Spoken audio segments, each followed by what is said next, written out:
Jam grua. Statusi politik, social, ekonomik dhe kulturor i gruas shqiptare. Jam grua. Përvoja integruese. Balanca sociale dhe gjinore. Jam grua.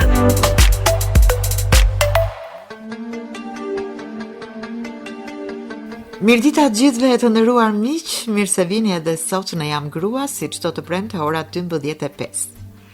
Personazhi sotëm vjen nga gazetaria, madje prej 10 vjetësh ka qenë pjesë e radio-televizionit shqiptar. Ky emision përkon me një përvjetor të rëndësishëm të ditëlindjes së saj, por gjithsesi, para se ta ftoj në studio, le ta njohim më tepër përmes një inserti.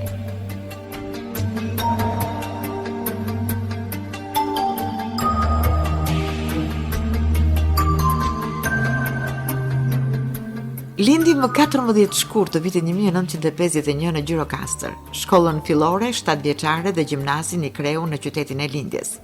Studimet e larta i kreu në Universitetin Shtetëror të Tiranës, në Fakultetin e Filologjisë dhe Gaxhu Letërsisë Shqipe.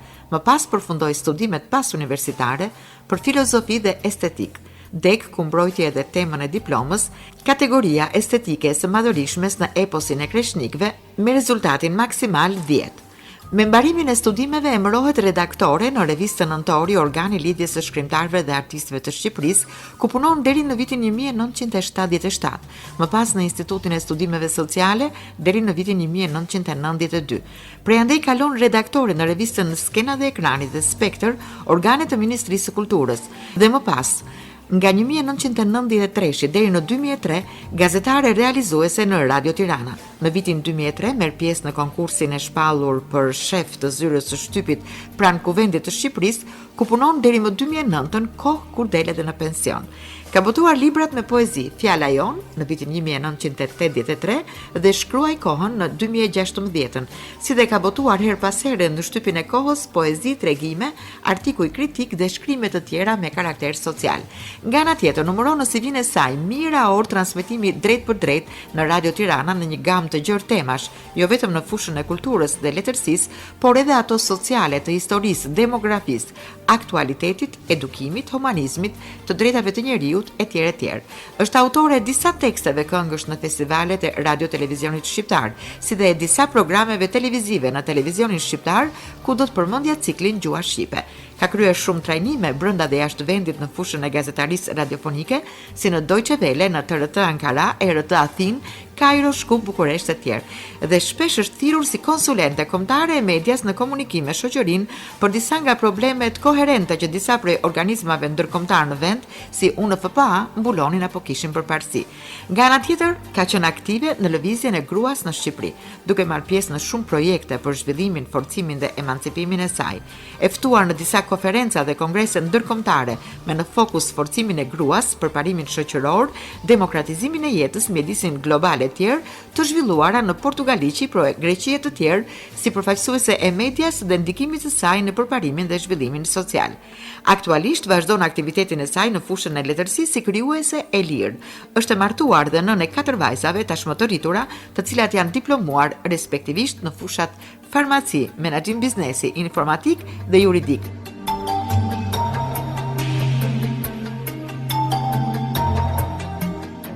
Kam një kënaqësi të veçantë që jam sot në studion e Jam grua me kolegen Katjusha Pogaçi.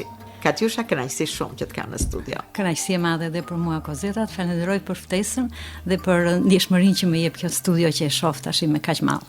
Të them të drejtën, kisha përshtypjen që ke qenë më shumë se 10 vjet në Radio Tirana. Nuk e di sepse të kam lidhur gjatë në historinë e radios. Un kam qenë plot 10 vjet në Radio Tirana. Kur them plot, kam ikur në 2 qershor të 2003-shit, që kam filluar punën në Kuvend dhe kam ardhur këtu në prill-maj të 1993-shit. Gjithsesi 10 vjet janë shumë, por të krijojnë dhe nostalgji natyrisht. Por unë them që e mbylla ciklin në Radio Tirana, nuk isha më për të thënë.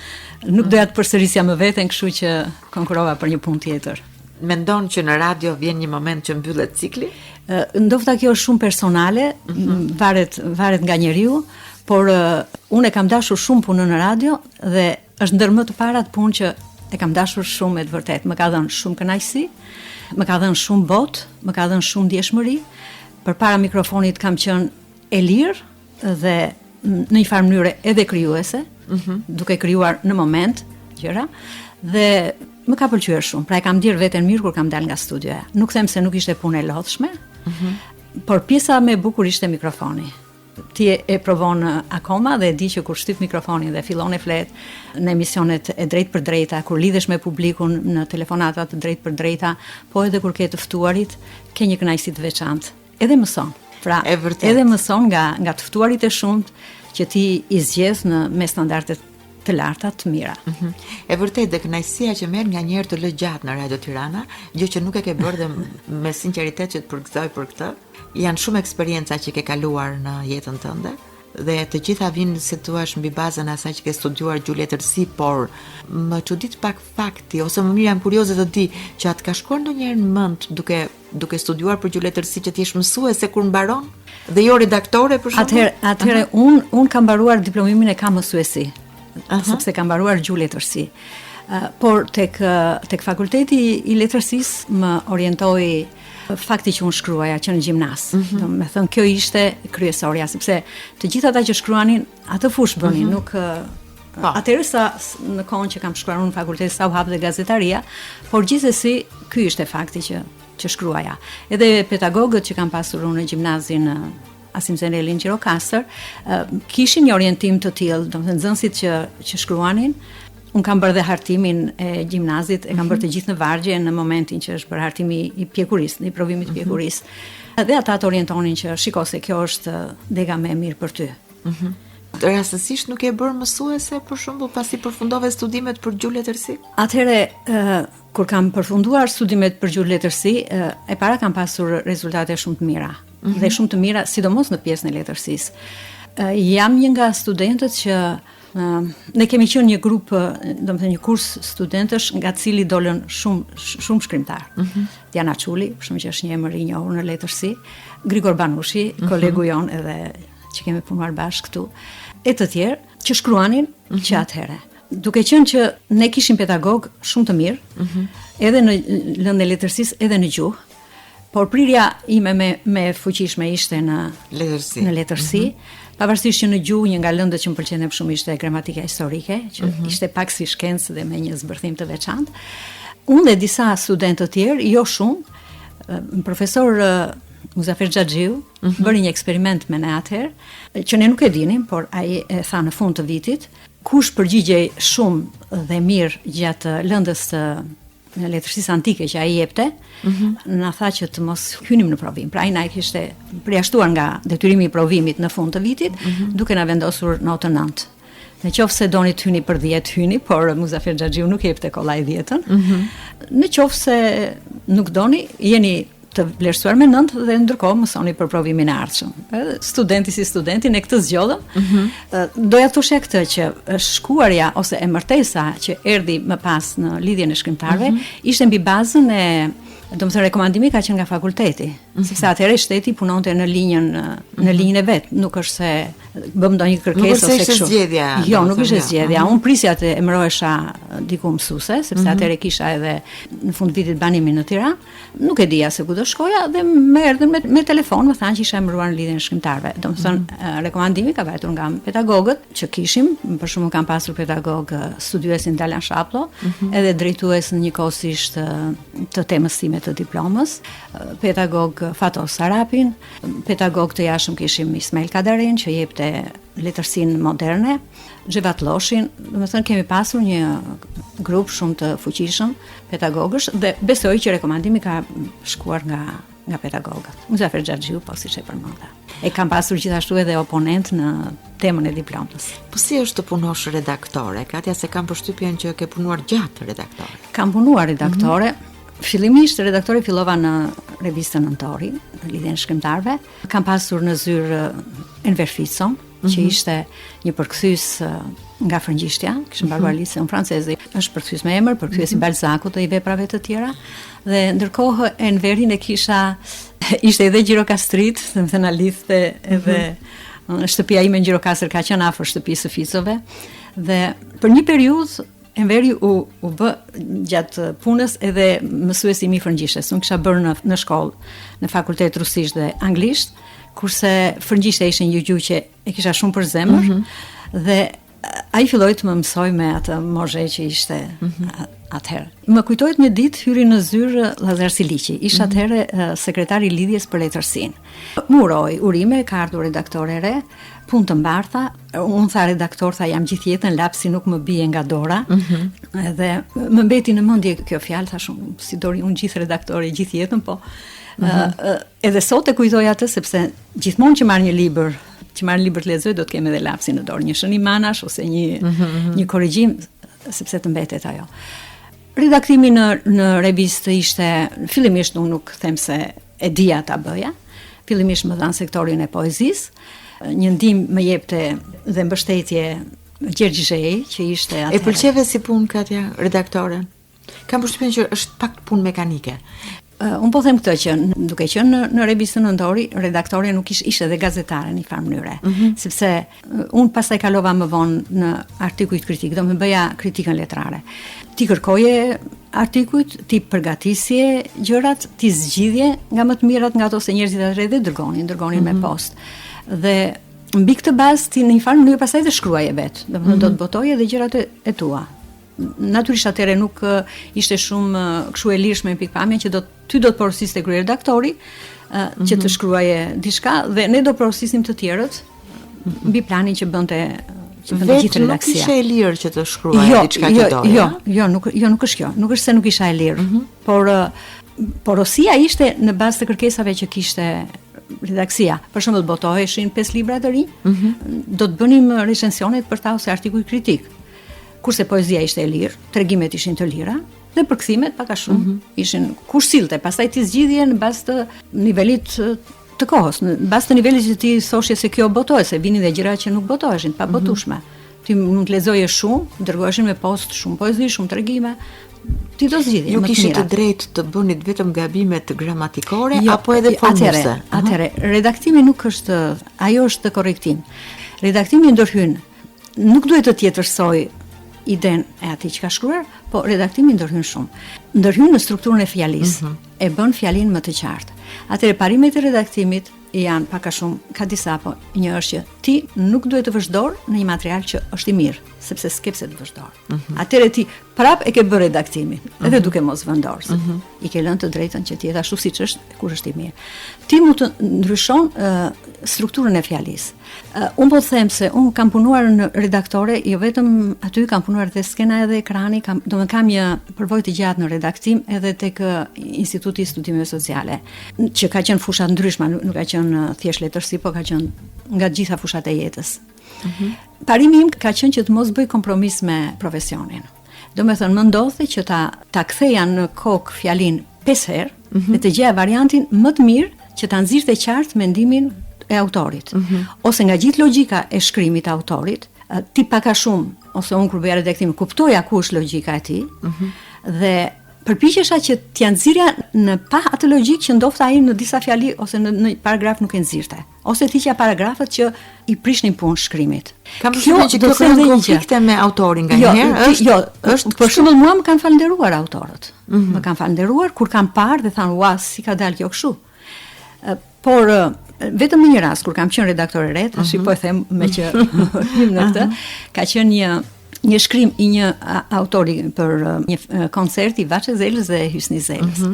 Dhe mua më duk se sigur kishte shumë gjëra për të rregulluar. Dhe vura dorë më shumë nga ç'duhej, me atë pastërtinë e njeriut që do të bëj mirë. Kjo pra është se ke një këndvështrim tjetër? Kisha një këndvështrim, por nuk kisha shumë përvojë në atë, sepse bie fjala nëse shumë mund thoshja ky shkrim nuk botohet, i thoshja autorit punoj edhe një herë.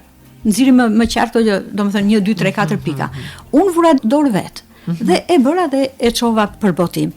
Kur u botua, kryeredaktori nuk dinte, ai lexonte atë që i paraqesun dhe ai bënte redaktimet e veta, dhe do të them për shkak që nga Dalan Shapto, që ishte pedagogu im dhe ka qenë dhe kritik letrar, unë kam mësuar shumë në fushën e redaktimit. Dhe autori vjen dhe nuk më kujtohet tani emri i autorit, po vjen te kryeredaktori thotë çfarë është bërë me këtë artikull kështu. Dhe ai më thret mua, thotë ti e ke redaktuar? Po i thash unë e kam redaktuar. Po tha, po këto gjëra tha pse i ke hequr? ti ke hequr? Po, unë i kam hequr. Natyrisht jo, tha, nuk, domethënë këto nuk duheshin hequr. Më tha që duhet kesh kujdes në këtë, jo me tepri. Domethënë nëse nuk shkon, thirr atë dhe thuaj. Dhe kjo ishte domethënë nga Kjo ishte nga mungesa e përvojës, nga mungesa e përvojës. Sepse unë them që jo vetëm nga mungesa e përvojës, po duke qenë se njëri ka një shije, tjetri ka një shije, njëri ka një këndvështrim, tjetri ka një mund të ndodhin këto gjëra. Gjithmonë duhet të kesh kujdes, do të kesh kujdesin, do të kesh tolerancën, do të vizitosh me autorin përpara. Por ka një gjë që të jep, domethënë, ajo që thash që rrotullimi i fjalisë në kokë shumë herë për të nxjerrë më të qartën pjesë të fjalisë, atë e bëj dhe me punën time. Unë për shembull poezit nuk i shkruaj sot, dhe ato që botoj, ato janë shkruar dhe unë e redaktoj, tash domethënë e bëj një punë. Por kjo të zbulon në një farë mënyre edhe pasurinë e madhe të gjuhës shqipe. Domethënë ti hyn në një korelacion lidhje me gjuhën dhe kupton se sa mundësi shprehje ka gjuha shqipe. Kur ti një fjali, kur e vën në balancë me 5 forma të ndryshme ose 10 forma të ndryshme dhe shikon se ku i del më mirë kuptimi dhe se një lëvizje e fjalëve brenda fjalisë nxjerr një kuptim tjetër, atëherë ti shikon që gjuha shqipe me të vërtetë është një bagazh i madh. Gjithsesi, mendoj unë që nuk e pasur dëshirë të rish më gjatë redaktore. U mbyll dhe aty cikli. Natyrisht. Cilat janë momentet më të bukura të radio, si kujton? Momentet bukura në radio ka patjetër shumë. Një për shembull mund të jetë, po themi, studio e hapur. Studio e hapur mua më ka dhënë kënaqësi. Më kujtohet një herë, po kam bërë dhe ka qenë ide e Jani Durit për të bërë disa dialogë imagjinar. Dhe unë zgjodha të bëj Brenga e Ballkanit, librin e Edi Durhamit, të gjithë librin. Atëre, dialogu imagjinar ishte kështu, përgatitja, lexoja tekstin, përgatitja pyetjet, siç i kishte shkruar ajo librin, natyrisht, ajo ishte autoria. Dhe me dy veta, njëri besh gazetari, unë kam lexuar tekstin e Edi Durham, po shpesh më kanë bërë telefonata për të kur ka qenë ora e emisionit që e ke atë Edi Durhami sot, të thënë prisnin që ta dëgjonin. Dhe më vjen keq që nuk janë ruajtur, me idenë se mund t'i bëjmë pra, por ti e di si ka qenë fillimi, sepse ne të dyja jemi njohur në konkursin e parë që kemi bërë për radio televizioni që në vitet 93 ka qenë. Besoj që 93-shi. Kjo është bukuria e radios. Ne tani jemi në një kohë pandemie dhe shikojmë rolin e madh të mjekëve dhe të gjithë trupës mjekësore në ndihmë të njerëzve. Por unë do të kujtoja sa punë është bërë këtu në Radio Tirana për luftën kundër HIV-AIDS-it. Në pikpamjen mediatike, njësër mjekësh janë ftuar dhe mua më kujtohet ndofta para 2-3 vjetësh, rastësisht në shtëpi po dëgjoja një emision televizionin shqiptar dhe ishte i ftuar profesor Memo Boci, duke folur për emisionet tona që ishin bërë në Radio Tirana, më përmendi edhe mua si emër dhe mua më bë shumë qefi dhe thash me të vërtet dhe vajta hapa disa shënime dhe pash gjithë ata mjek të ftuar që kanë qenë këtu dhe më erdhi keq nga doktoresh Bino kur mora vesh që doktor Memo Boci u smur nga Covid dhe nuk është më në jetë. Kanë qenë të ftuar Skënder Sula, doktoresh me mbiemrin Kruja, Emanuela Bello dhe të tjerë. Mbi këtë bazë, për shembull, mbi punën që unë kam bërë me këtë temë dhe me problemet e popullsisë, kam shkruar një poezi që titullohet Bota 2000. Duke punuar bashkë atëherë me zonjën e Mabello, si thash, me Valentina Leskaj dhe me Zhaneta Shatrin për këtë problem, për problemet e popullsisë.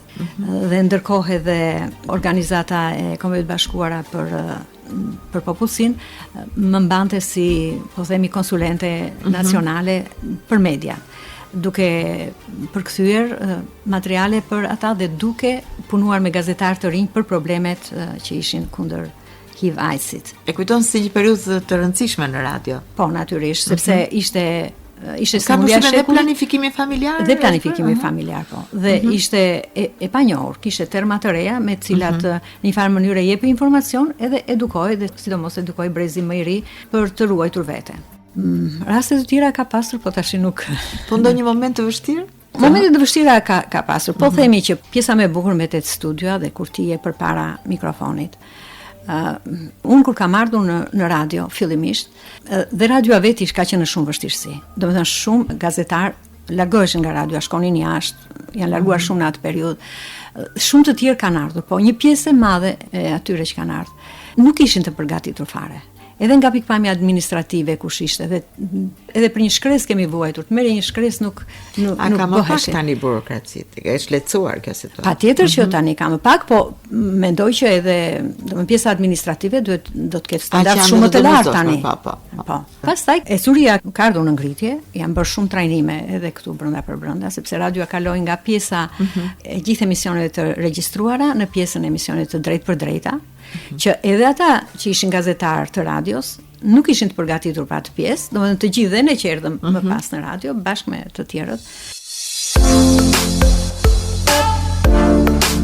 Jam grua. Po të ishe shefe e shtypit në kuvend, si ishte? Katja, kam përshtypjen që është komplet një gjë tjetër atyre që ke bërë deri më. Po, natyrisht ishte në atë moment. Ishte një gjë tjetër, ishte e lidhur me shtypin, sepse ti ishe përgjegjëse për gjithë pamjen e kuvendit në media. Gazetarët ishin aty për ditë, siç rinë edhe vazhdojnë të jenë. Ishte një gjë që të tërhoqi, e bëje vetëm sepse gjithsesi ishte një rang më i lartë në pozicion? Zakonisht, përpara punës unë nuk i kam thënë jo punës që ashtu. Këtë e zgjodha në pikpamjen që konkurova për ta fituar. Edhe doja që të isha aty. Ishte një përvojë e re. Një përgjegjësi më e madhe. Një përgjegjësi më e madhe. Nuk them se të gjitha përgjegjësitë kanë vlerën e tyre në jetën e njeriut. Atë që ti merr përsipër, përpiqesh ta bësh mirë dhe të jesh në rregull me atë punë, qoftë një punë që quhet ose në thonjza më e rëndësishme ose më pa rëndësishme. Dhe puna e gazetarisë në Radio Tirana ti je përballë gjithë publikut dhe publiku është më i gjerë dhe publiku së fal. Atje ishte një punë, po themi, zyrtare, e kombinuar puna zyrtare me punën kryuese. Unë u përpoqja atje të bëj disa gjëra që ishin të munguara. Zyra e shtypit nuk ishte qenë shumë me përvojë, unë e gjeta për shembull me pak dhe dokumente, nuk trashëgova as dokumente, edhe kur i kalash 40 dosje të mbushura me dokumente për atë zyrë. Pata projekte, pata ide për atë zyrë, pata ide për të bërë një buletin, pata ide për të bërë një revistë që u bë më vonë.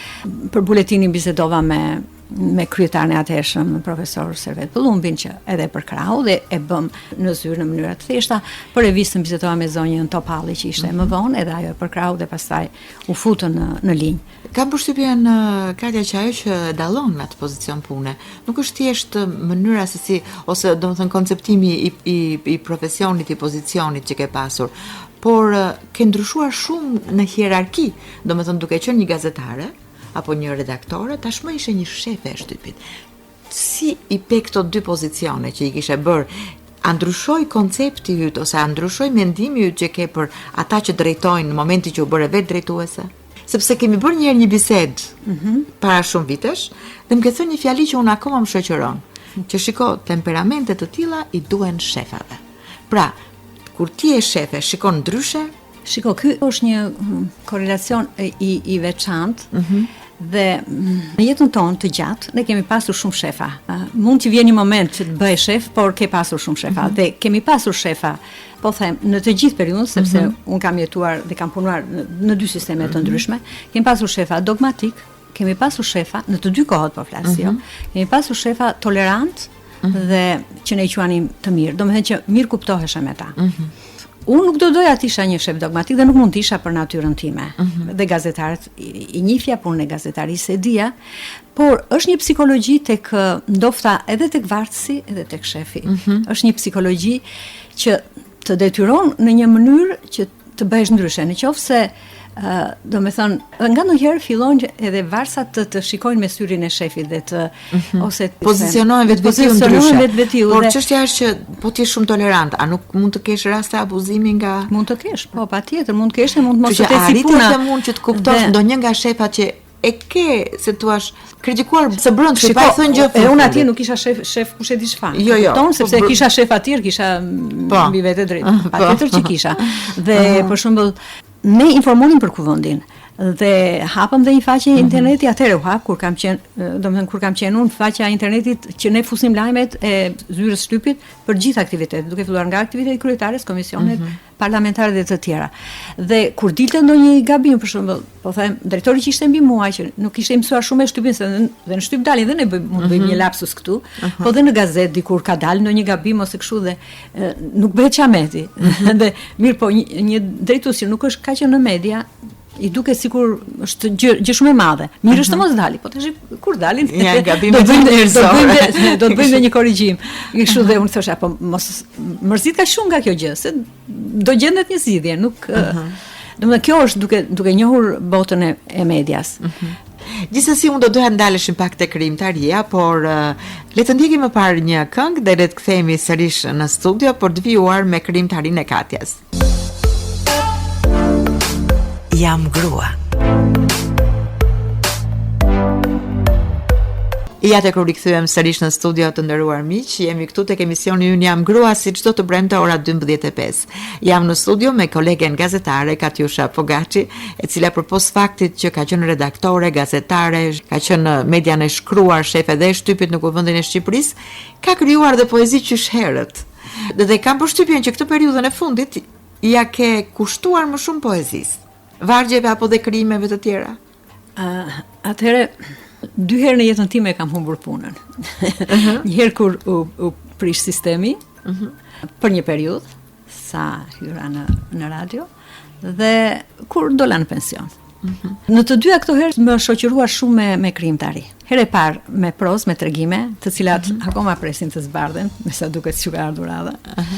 Dhe herë e dytë kur lash punën dhe atëherë pata domethënë në vitin 2010, 11, 12 dhe 13, kam shumë poezi të kësaj periudhe dhe secili vit është një vëllim më vete me poezi. Domethënë ishte që një shpërthim nga ndoshta nga gjitha akumulimet dhe nga shkëputja nga puna, truri bëri punën e vet. Nuk e menduar edhe të shkruash publicistik për shembull, ke shumë përvojë, ke shumë mendime për të dhënë, është një moment për të analizuar, gjykuar gjërat. Po të kesh parasysh një pjesë të gjithë aktivitetit në radio, brenda saj ka shumë publicistik. Nuk kam bërë disa reportazhe, kam shkruar disa esej që flas për periudhën e tanishme. Për periudhën e tanishme, jo, kam grumbulluar aq shumë sa nuk e dia do t'ja dal. Përveç që ke ndërmend të botosh prap? Patjetër, nëse do të jem mirë, patjetër.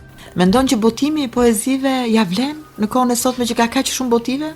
Unë kam pasur këtë ide që kur shkruaj poezi dhe nuk kisha kohë e shumë që të merresha me to, ti e di vetë se je nën dhe grua, je gazetare. Emisionet tona kanë qenë shumë të shpeshta, të gjata, donin përgatitje. Mundësitë e radios në fillim ti di si ishin, s'kishim magnetofon, s'kishim shirita, s'kishim gjëra. Nuk dilte koha për t'u marrë me të gjitha. Por për sa kohë që për mua poezia pas ka qenë vokacion shumë i gjatë, unë e kam për detyrë që ta botoj. Tashi, do ta lexojnë. Jo, ndoshta do të thosha mund të ketë forma të tjera për ta.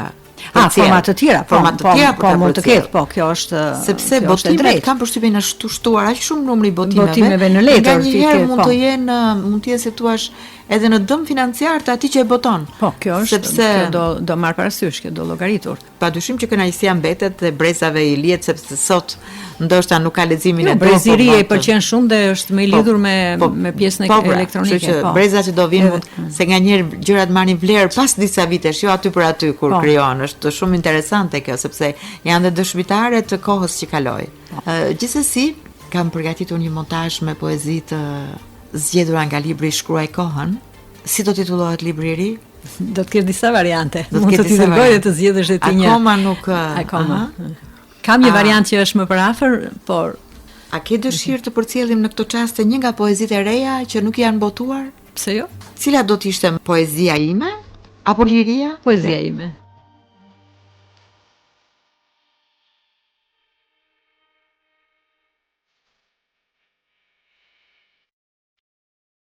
Poezia ime.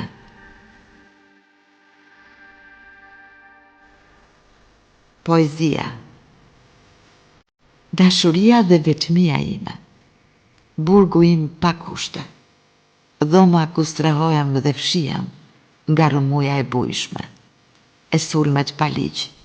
Streha, qatia ime pa dukshme. sofra ime pa miq, dhala që më qonë ku dua, pa leje dhe pa bilet. Chelsea që më hap dyert e rënda, let, fare let. Dyert që të tjerët ashpër mi mbyllin, mi hap pa shur, pa kërkuar gjë, me sy angjëllor, me buzëqeshje prilli, më thot hyr, shiko, hyr e mos bëj zë. Poezia ime, mbretëria ime, republika ime, pushteti imi heshtur, por shpres plot, rruga ime e qumshtit, balona ime e ëndrave, përrall e pambaruar, aventur e glob. Në krahët e tu flë, je shtrati e ëndrave të mia. Zilka e vogël që më zgjon çdo mëngjes, ajri që bëhet via via, nga pikat e shiut, gjerë në univers.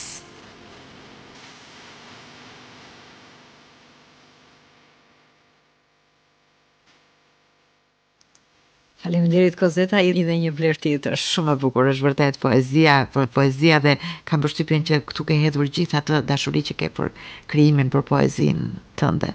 Në fakt nuk më ka braktisur, kështu që jam mirënjohëse.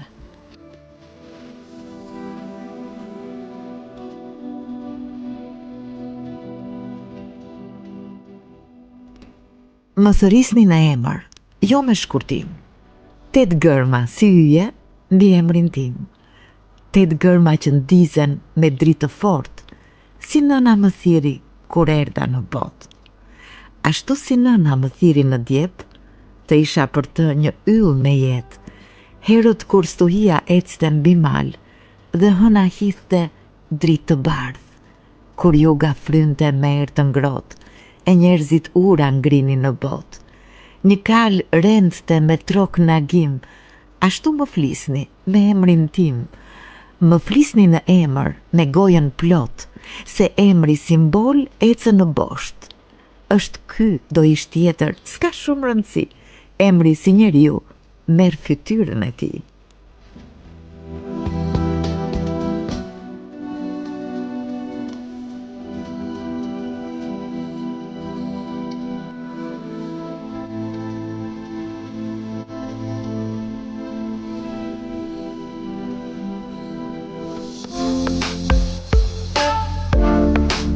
Jam grua. Më bëri shumë përshtypje. Ajo është një poezi, është dhe një ndjesi, një moment që të vjen. Poezitë janë të ndryshme. Ka ndonjëherë janë disa gjendje që nuk mund t'i shpengosh. E mban mend e gjendjen se si çfarë ka ndodhur që e doje të Ka edhe plot? të kundërta. Këtë nuk mund ta them. Atëherë me që më pyetje për gjendje, ndoshta për këtë poezi nuk të them dot ndonjë gjë, por më shkujtuar, po them, familja ime, vendlindja, prindrit dhe kjo. Katja me qenë përmende vendlindjen. Gjirokastra sa ndikim ka pasur në të gjithë përvojën tënde profesionale? Gjirokastra, natyrisht si çdo njeri, unë e dua shumë Gjirokastrën, si çdo njeri që do vendlindjen e tij, vendin ku është rritur. Gjirokastra është një qytet me bosht, është një qytet me brum. Kur unë jam rritur ka pasur një klas, ka pasur ato anet me shifon të zi, kaldrëmet, oborret e çuditshme, shtëpit me shumë kate. Unë për shumë vite kam ndënjur në një shtëpi gjirokastrite që kishte divane, nën divane, pato që i thoshin ato, binca, musandra.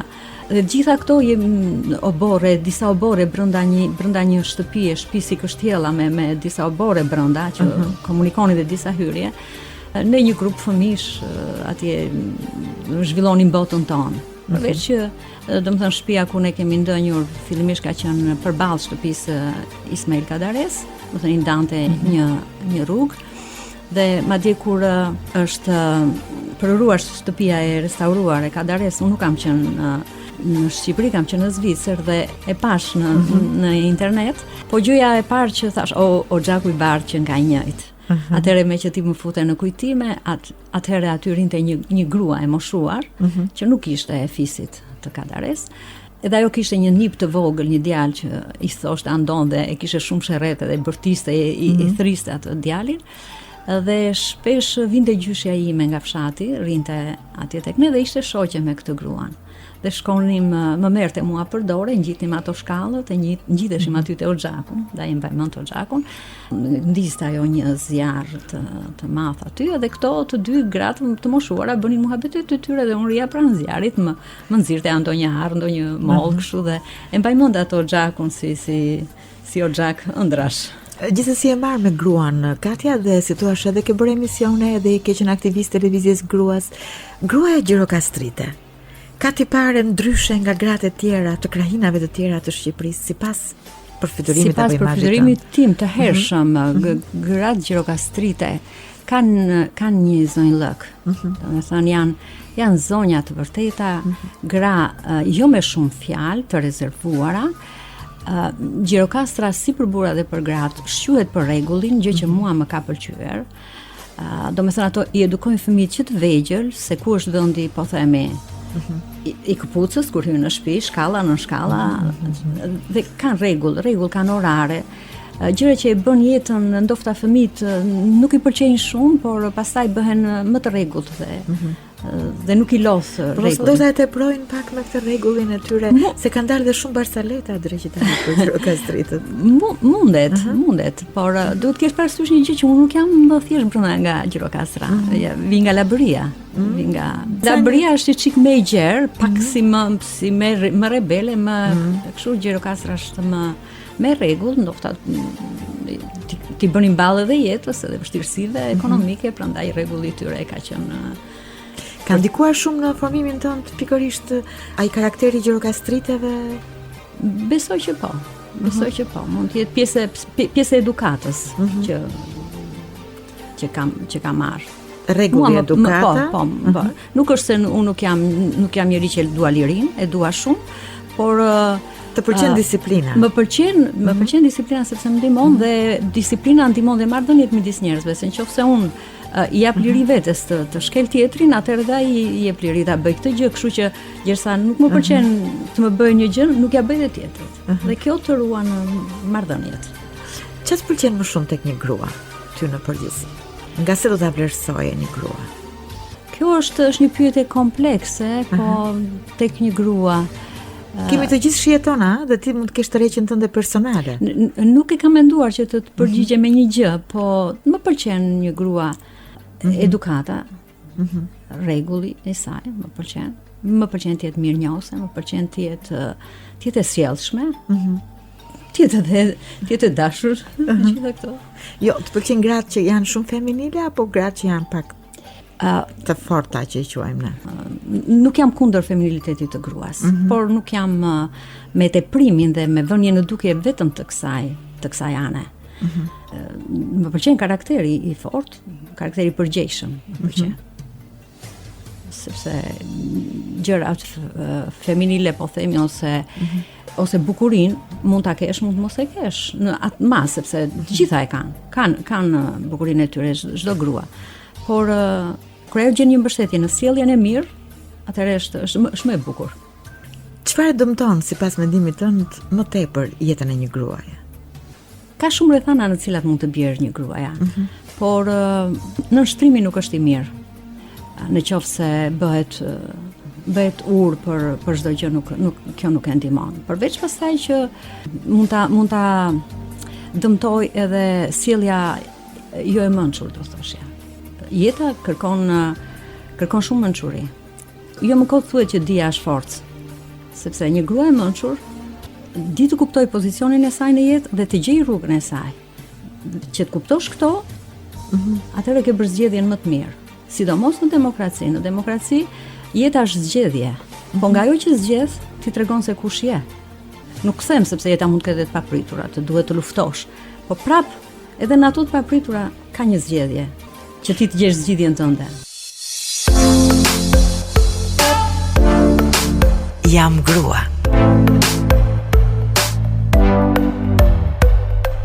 Ja të kemi sërish në studio të nderuar miq, në emisionin ton Jam grua, si çdo të premte ora 12:05, jam në studio me kolegen Katjusha Pogaci dhe në minutat e fundit me pyetjet që ja bëjmë çdo të ftuari në studion ton.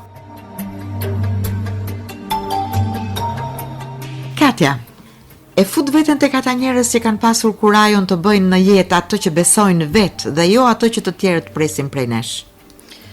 Besoj që po, jam munduar për këtë dhe kam një diviz që në punën e gazetarit e rëndësishme është t'i besosh asaj që thua dhe të thuash atë që beson.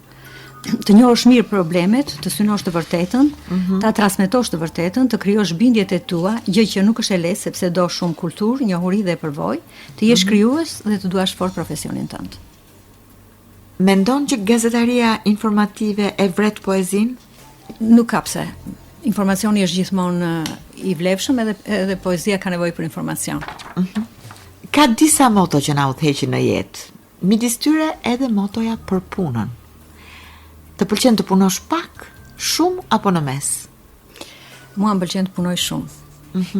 Më ka pëlqyer të punoj dhe kur them punë nuk kam asnjë paragjykim. Është shumë mirë të jem brenda profesionit, do të jem shumë mirë, por njeriu për nevojat e jetesës mund të bëj edhe punë të tjera, por që puna të jetë punë e ndershme, të jetë punë e dobishme. Por ne jemi gra që bëjmë edhe shumë punë shtëpie, edhe ajo punë është. Ajo është goxha punë madje. A ke pasur kurajon dhe lirin për të shprehur hapur ndjenjat gjatë gjithë jetës tënde? Unë them që ka dy liri, një liri është brenda teje, është liria që ti ke qofte në mendimet e tua, dhe liria tjetër është nofta që të kufizohet nga një rreth e qark. Unë mendoj që kur kam folur, kam thënë gjërat vërteta. Kjo është liria ime. Në rast se nuk kam mundur ta them, të gënjeshtër nuk e kam thënë, po kam heshtur. A i ruan gjithnjë kontaktet me miqt dhe mikeshat, duke pasur parasysh jetën, të ngarkuar, dhe poezin dhe krijon? Gjatë kohës së punës, siç e di edhe ti, kam pasur shumë kontakte, siç ke edhe ti, shumë kontakte me shumë njerëz. Tash ato nuk janë më siç kanë qenë. Jo thjesht për pandemisë, po pensioni është një dimension i ri. Nuk them se është një dimension i kollajt ose i lehtë. Ka vështirësitë e veta, nga shumë lloje gjërash. Përpiqem që t'i mbaj lidhjet me miqt, me mikeshat e mia, patjetër, dhe në telefon. A ke pasur gjithnjë një çelës për të zgjidhur problemet që të kanë dalë në jetë? Mendoj se po. Nuk di të them se cili ka qenë çelësi, por mendoj që gjërat e mia i kam zgjidhur. Ke ndjerë ndonjëherë keqardhje për veten? Patjetër. Kam ndjerë si jo. Gratë janë shumë në shërbim të familjes dhe nga ndonjëherë cedojnë tek kujdesi për veten. Je penduar ndonjëherë për diçka? Unë jam përpjekur gjithë jetën dhe kjo ndoshta ka qenë natyre e karakterit tim që edhe që e re që të hedh hapa të ngadalt po të sigurt, që të mos pendohem. Cila është arritja më e madhe në jetë për ty? Ndofta rritja e fëmijëve, edhe punët që kam bërë. Cilat janë këshilla më kryesore që u ke dhënë dhe u jep vajzave? Të jem vetvetja, të thonë jo atje ku dikush e tepron. A je lumtur atje? Kjo është relative. Në thelb jam e lumtur, kam familjen, kam fëmijët, kam nipër, një mbes. Kam punuar, kam bër punën time, kam bër detyrën, e kam bër pa kompromis. Nuk kam bër kompromis me profesionin edhe kur ka qenë e lodhshme. Këtë ja kisha vënë vetes detyrë. Po vetes ja ke lejuar të jesh e lumtur? Ja kam lejuar, patjetër, po. Natyrisht, jam nënë e 4 fëmijëve, pse të mos jem e lumtur. Ishte shumë kënaqësi që të kisha sot në emisionin Jam Grua. Dhe unë të falenderoj për ftesën dhe për mjedisin ku erdha. Sot mësova që ke lindur dhe në ditën e dashurisë. Në 14 shkurt atëherë nuk e dinte njeri se ç'ishte 14 shkurti në fakt, po sot të përkon me një ditë që pothuajse ta feston gjithkush. Falenderit kënaqësi dhe shëndete gjithë të mira dhe një aktivitet gjithë kohën i ngritur në krijimet e tua. Faleminderit Kozeta, faleminderit për ftesën.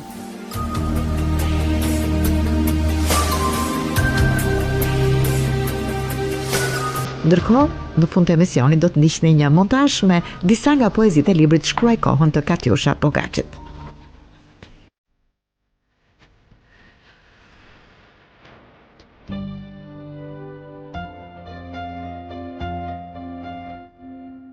Shkruaj kohën. Me halën e pishës në sqepjen e zogut, me brushën e diellit në perëndim, në shekun e nxehtë, mbi korën e tokës, shkruaj kohën time, në ritmin tim.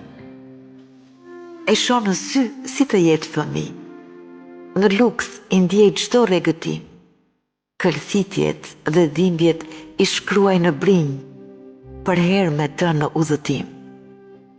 Nuk di me ç'pen, apo me ç'ngjyrë, me ç'laps, kompjuter a penel. Kur është e pranët, ja pak boj. Kur është e ndritur, e ruaj thellë. Është koha ime, askush s'ma ndron. E di i përkas, e di më përket. Tepërtej në ashtë, rrezja e saj më shkon, si të jetë röntgen.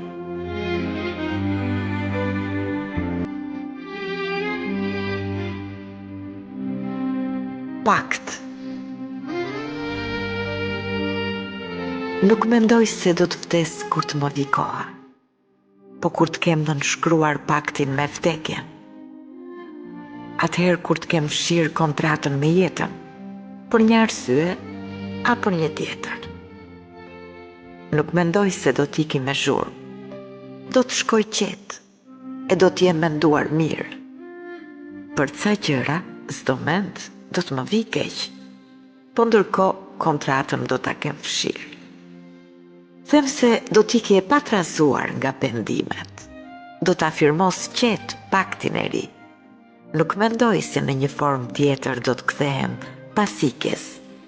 Thjesht do të kem ikur, përfundimisht e di.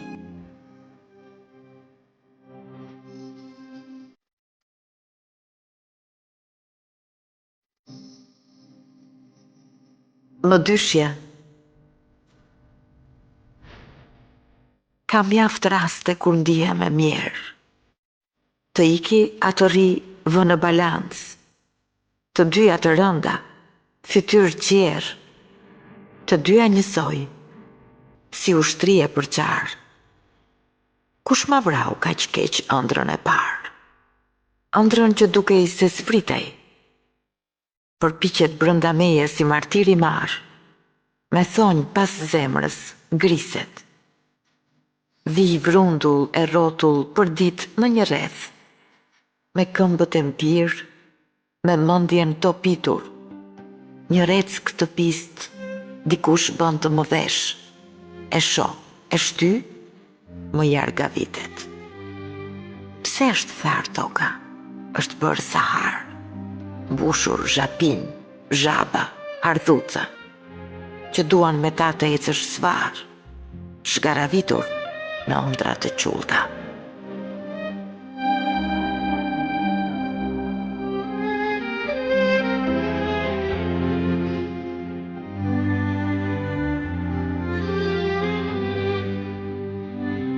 Kur bie shi. Kur bie shi, më vjen të qaj. Krejt ndihem si fëmijë. Jo se dikush më zë në faj. Thjesht ujë e bokëri. Atëherë në vjesht, në tetor, kur qielli zë e mbyllet, e murrët dita tej për tej, qepur me fill kujtimesh. Po bie shi, s'është gjë e re, është krejt e vjetër. Mjegulla ulet mbi qati, s'duket më tej qatia tjetër. Ashtu si reja për mbi maj, plot gjëra e mbledh në prerë. Siç më ngjason se bukurit nuk janë shtukur, thjesht janë fshehur.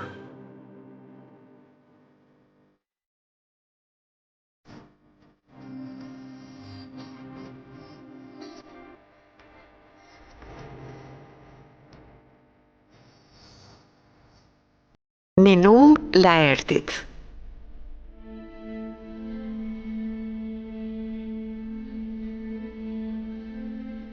Fli i vogli në pigjyshes.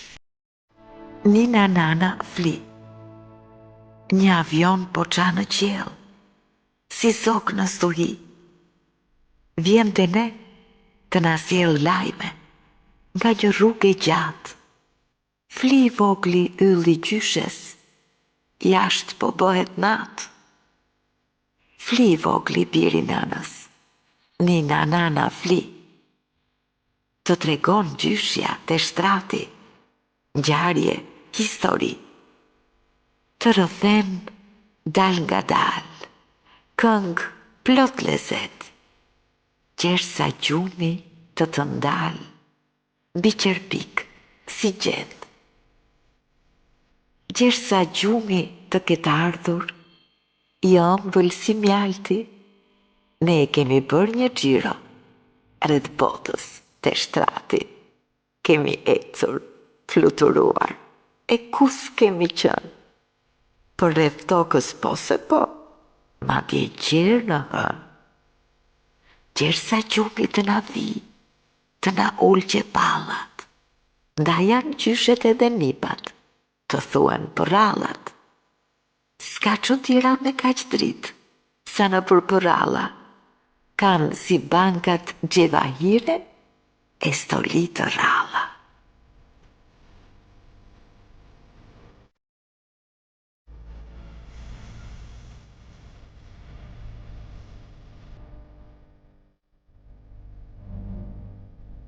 Ankthi ishte një film me mot të keq. Unë kisha ftohtë nga ekrani. Në krah më rinte dreqi për dreq, në nshi më lage i fustani. Ca klisma vinin nga s'di se ku, në gjuhën e përbotshme të klismës. Dhe shpirti i bënte nga plaga e keqe e bishës. Ishte një mot i langosur keq, si fati i femrës së fikur. Do ikte, do rinte, do na bënte lanet. Kush vallë do ta kishte ditur?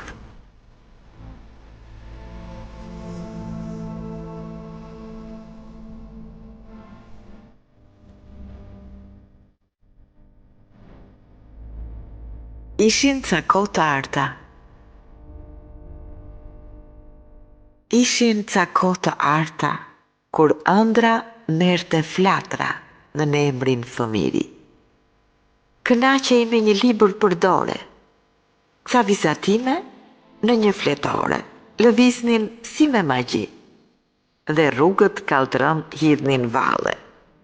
E mali i gjerë në dritare, sa dritë sillte aty. Bota të ngjante e madhe, në krah ta mbaje, gjerë gjumi të vinte në sy.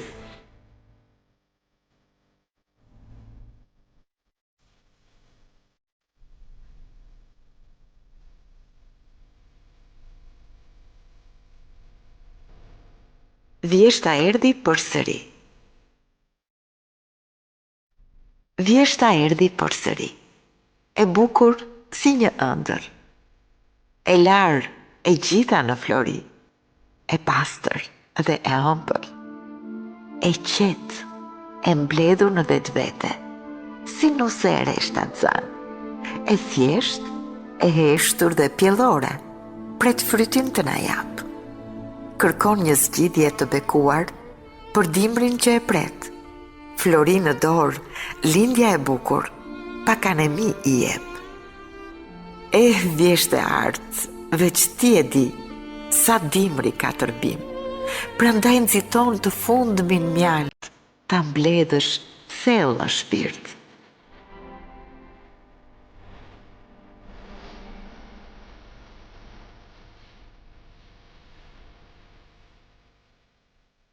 Miqtë e Radio Tiranës, ishim edhe sot me emisionin Jam Grua, unë Kozita Hoxha së bashku me Redi Kristo në studio. Ju falenderoj shumë që na ndiqni çdo të premte dhe ju uroj të kaloni një fundjavë të bukur. Jam Grua. Statusi politik, social, ekonomik dhe kulturor i gruas shqiptare. Jam Grua. Përvoja integruese. Balanca sociale dhe gjinore. Jam Grua.